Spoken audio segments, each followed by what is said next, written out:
Good evening, Facebook. Today is April the 5th, 2020, and it is 6:19 p.m. I have absolutely nothing prepared to say today, so I'm just going to sort of vamp, I guess the word is, right? But that's all right. It's a weekend, it's Sunday night, and I honestly think that an obsessive um, fixation with the news would not be psychologically healthy for anybody who is under quarantine right now, considering the nature of the news right now. But there are a couple things that I noticed and just paid attention to. The first thing is that I saw that Her Majesty, the Queen Elizabeth II, gave an address to all subjects of the British Commonwealth around the world. And I suppose, according to what I read, this is only the fourth time in her 68 years as the Queen when she's actually done that. Uh, I suppose that doesn't include her annual Christmas address. This was, an address pertaining to a very specific world event. In her statement, she actually referenced the very first time she made a radio broadcast, which was in 1940 in the midst of the Second World War, when the British people were subject to bombing attacks by the Germans. And she made an address to them, and she did so alongside one of her sisters. So I watched that when I got out of bed this morning. It happened pretty much right when I got out of bed, and I was up too late last night. Where I was last night, I was at an apartment in Tacoma in the Stadium District, and I took a pair of binoculars with me because the guy's got sort of a penthouse apartment from which there's just a spectacular view across Commencement Bay. And if you look left, you can see the Olympic Mountains. If you look off to the right, you can see Mount Rainier, and then you can see the Cascades out ahead of you. The sun was setting, so distant snowy peaks of the Cascades, which aren't normally visible even on relatively clear days, you could see because they were reflecting this sort of fiery reddish sunlight. And so having a good pair of binoculars there was really kind of awesome. I could just sit out on that back patio for hours and soak in all these details of the view. It was really kind of cool. And I was really surprised, especially closer to sunset, off in the distance. I caught a glimpse of something, and then using my binoculars to make sure I knew what I was looking at, I actually could see Mount Baker. I was looking at Mount Baker from an apartment deck in Tacoma. And even the guy living there said he had no idea that Mount Baker was visible from any place in Tacoma. I've personally seen it from a number of places. You can see it from, I don't know if there's a name for the residential developments that are up above Point Ruston, like Gove Street way up north there, right where the land starts to drop off. I found a couple spots where on a really clear day you can easily see Mount Baker, but I didn't know it was visible from my friend's back patio. So that's another excuse to go over there. Then, after the sun went down and I took the binoculars and looked at the exact same direction, I discovered that you can see the very top of the Columbia Center building, which is Seattle's tallest skyscraper. There's an observation lounge on the 73rd floor of that building called the Skyview Observatory, I'm pretty sure it's called. I've been going to that observatory on the 73rd floor of the Columbia Center Tower ever since my first visit to the Pacific Northwest, which was in September of 2012. So over 7.5 years ago was the first time that I went to that observatory. And it's kind of funny because I remember being here.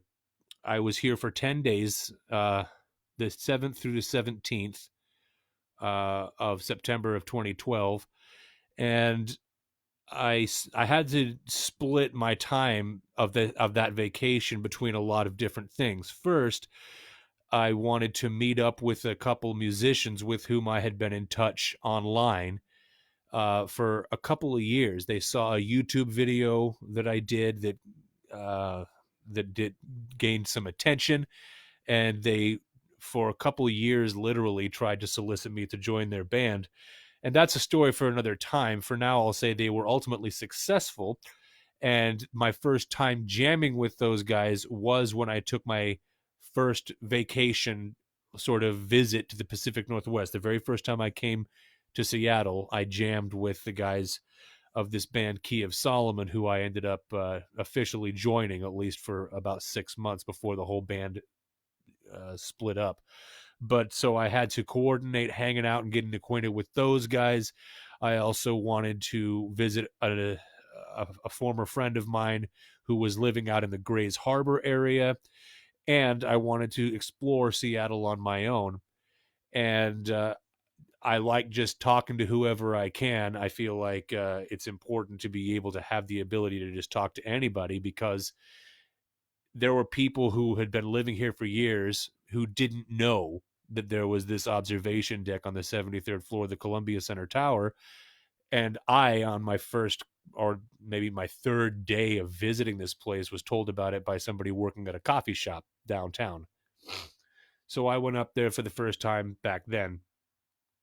And my gosh, I never get sick of it up there. I can never get sick of the view, especially now that they've remodeled it. The way that that observation lounge has been renovated, remodeled, etc. Since I started going up there, it's a completely different place. At this point, it's under totally new management, and it's got a much more touristy vibe to it. When I first went up there, it was just basically an empty office level with windows going all the way, almost from the ceiling all the way down to the floor. And now it's the whole floor has been opened up, and there's a sort of a lounge with a bar, and there's snacks and food and all the rest of it. So, but anyway, you could see the top of that building again from my friend's back deck in the exact same direction where I was looking during the daylight or the twilight hours, and able to see Mount Baker.